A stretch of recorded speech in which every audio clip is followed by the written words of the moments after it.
Hai hai hai, apa kabarnya nih? Di video kali ini kami akan merangkum alur cerita dari serial film Duyung. Gak usah nunggu lama lagi, mari kita langsung aja ke alur cerita serial film Duyungnya. Duyung episode 9 part yang kedua. Kala itu Maira, Hera, dan Alda nggak bisa tidur di kamar mereka. Akhirnya mereka bertiga memutuskan untuk tidur di kolam rahasia karena mereka merasa lebih nyenyak tidur di sana. Ketika menuruni tangga menuju kolam itu, Hera terlihat kesakitan. Maira dan Alda pun sangat khawatir dengan keadaannya Hera. Bahkan mereka berdua semakin panik ketika melihat ada darah yang keluar dari tangan Hera. Dari situlah Maira dan Alda tahu bahwa tadi yang menyerang Vino adalah Hera. Hera pun mengakuinya dan mengatakan jika dirinya sudah capek menghadapi Vino, namun kekuatan Vino semakin hari semakin kuat. Maira dan Alda hendak meminta obat kepada Bu Renata karena Hera terus mengerang kesakitan. Namun Hera melarang mereka untuk memberitahu Bu Renata. Hera takut jika dia akan kecewa karena Hera sudah melanggar aturannya. Kemudian Maira mencoba menggunakan kekuatan cincin duyungnya. Saat itu Maira sampai terpental dan Hera pun makin mengerang kesakitan.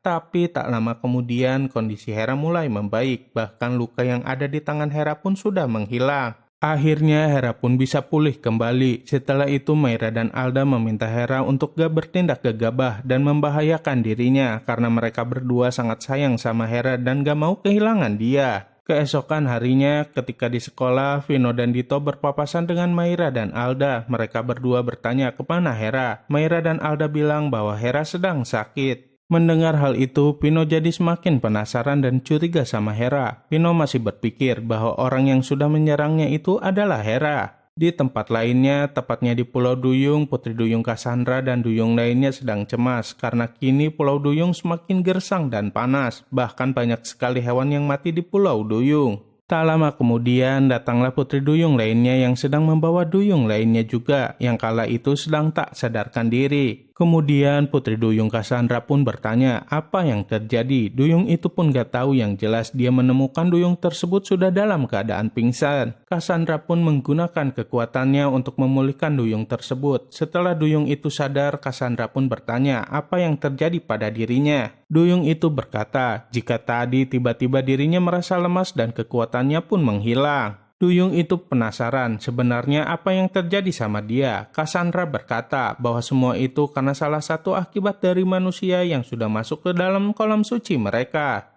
Setelah itu, Cassandra menyarankan agar Duyung tersebut memulihkan kekuatannya di dalam kolam suci. Sesampainya di kolam suci, alangkah terkejutnya mereka ketika melihat kolam sucinya kini berwarna merah. Cassandra menjelaskan bahwa itu tandanya kekuatan mereka dan kekuatan kolam sucinya kini sudah mulai memudar. Di tempat lainnya, Maira dan Alda sedang berada di kelasnya Pak Edo. Kala itu Pak Edo sedang menjelaskan tentang drama, namun saat itu Alda dan Maira sedang berdebat, sampai-sampai Alda menjerit. Pak Edo merasa kesal dan memarahi Alda. Kemudian Pak Edo menyuruh Alda untuk membaca kembali pelajaran darinya. Alda pun kemudian ke depan kelas dan mulai membaca buku tersebut. Alda membacanya dengan terbata-bata, bahkan gak bisa membaca satu kata pun. Dari situlah Dito jadi percaya sama Pino bahwa mereka itu gak bisa membaca. Ketika jam istirahat, Alda dan Maira merasa jika cuaca saat itu sangat panas. Alda mengajak Maira untuk berendam dulu ke laut, tapi tak lama kemudian ada salah seorang teman mereka yang datang dan memberikan minuman.